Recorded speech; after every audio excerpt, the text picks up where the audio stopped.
Can you tell me, how do you tell people what your work is? How do you describe your job? Oh, I hope you have a lot of time. It gets confusing. How do I tell people about my job? I tell people that I'm a crisis worker just to summarize for people that don't really know why. But in reality, I'm just a social worker that has adapted community organizing to my practice. So when you're a social worker, like if you're applying for any social work job, you're probably going to be asked the question about self-care, like what do you do for self-care? When I have a really hard, stressful day and I'm dealing with angry cops and the client that I'm really trying to help is like yelling at me and I'm just like this, then I go to the gym. And when I have someone like on my back and he's trying his best, I am not thinking about that cranky cop or it's just like the whole world tunes out and I could just focus on this one thing. You want to be surprising, you don't want to be predictable, but you still want to make the best possible move.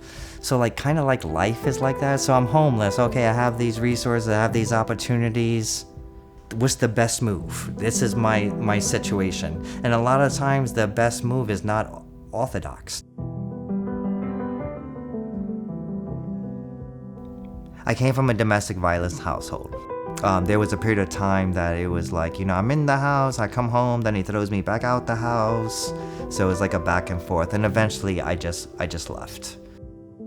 In my mind, I didn't think of myself as homeless. I wasn't being treated like I was homeless. People didn't look at me when I walked down the street like I was homeless. It wasn't until I hit my older teens I started growing facial hair. And then all of a sudden it's like, well, what did you do?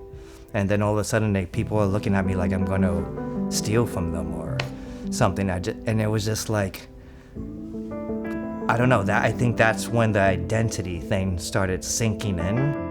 When you become homeless, you lose the status of student or you lose the status of being like that baseball teammate or the church member. And next thing you know, people start to just associate you with homelessness and you're stuck with that identity. I was homeless for a long time, but I didn't know what it felt like to be homeless until other people started looking at me with those eyes. And I can't explain that look, but every homeless person knows how people look at them. When I came out to the West Coast, one of the first things I did was I found a youth center and I was, just a place to play chess, but I started teaching a lot of chess and it kind of turned into a thing. I kind of made friends with some of the counselors, the staff there, but they offered me a job. I took the job and I became a youth counselor. Months later, my supervisor started questioning my notes because I could barely write. So she pulled me aside, we had a long talk. That's when she kind of really learned my situation. She understood that all my schooling was between 3rd grade and 7th grade, and that's it. And she told me that, look, on your resume, you said you went to college, so either you tell me you're starting college now, or you need to leave. And I started college. Not only did I start college, but I went and got my master's. When I was homeless, it was like if you were in an apartment and you had a car, in my mind, you were kind of like rich. I eventually got married. My life situation did get better. I do own a house, and I just can't explain that. I just thought like my big hopes is I'm gonna afford an apartment, and now my life is going really good right now, and I have a lot to be thankful for.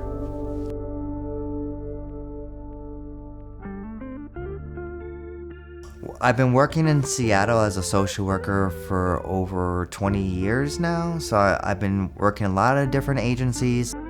2019, I started working at ETS. It was the first time that I can sit with an executive director that I was working with, and I can speak to them unfiltered, and I felt like we had the similar values. They wanted to know how to make the community better. I see how the businesses, the property owners, and the criminal justice system, including our medical systems, are causing a lot of harm to our clients. And sometimes it's unintentional. It's like a community just doesn't know what to do, and then when they do something, harm is done. So first of all, when you say the words harm reduction, a lot of people think clean needles. and they associate it with drug use, but harm reduction is a philosophy of literally taking a harmful situation and having interventions that create a situation that less harm is going to be done on the individual. So you can apply harm reduction to anything. I got to know this neighborhood to where when I need to find somebody, I'm really close to the cleaners. I even know the mailbox people that walk around delivering the mail. I know the business owners, so I just kind of put the word out in the neighborhood. I'm looking for someone and I wait for a phone call. I get the call, then I go to the neighborhood and I do what needs to get done.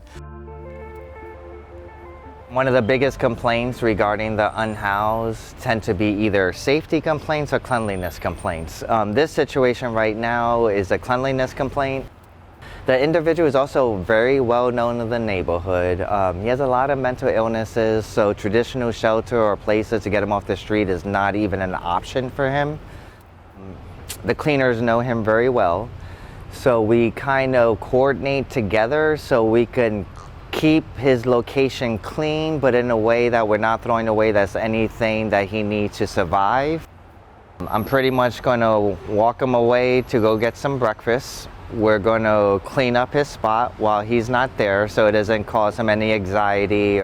And then I'm going to walk with him back to the spot. But at the end of the day, the goal is that the community is going to see a clean corner and our individual is not being swept. They're not having a negative experience over this cleaning. We're not doing normal outreach anymore. We're not just working with the individual, we're working with the individual and the community. I started looking at every system, every entity that interacts with that unhoused person that I need to help and how that entity is affecting that person. And I started working with all those entities. And to my surprise, a lot of communities actually did step up. And I'm starting to see that if I can work with the community and get the community involved, I can help more people using less energy.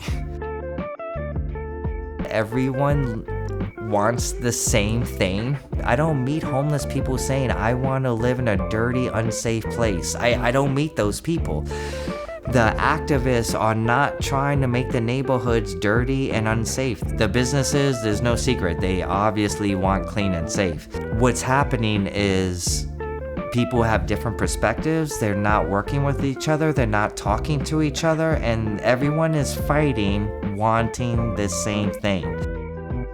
So I feel like there's a certain place that we need to just stop, we need to put our politics aside, we need to find some common ground, and again, I believe the natives was right, homelessness is a community issue and it's not going to be solved without the whole community.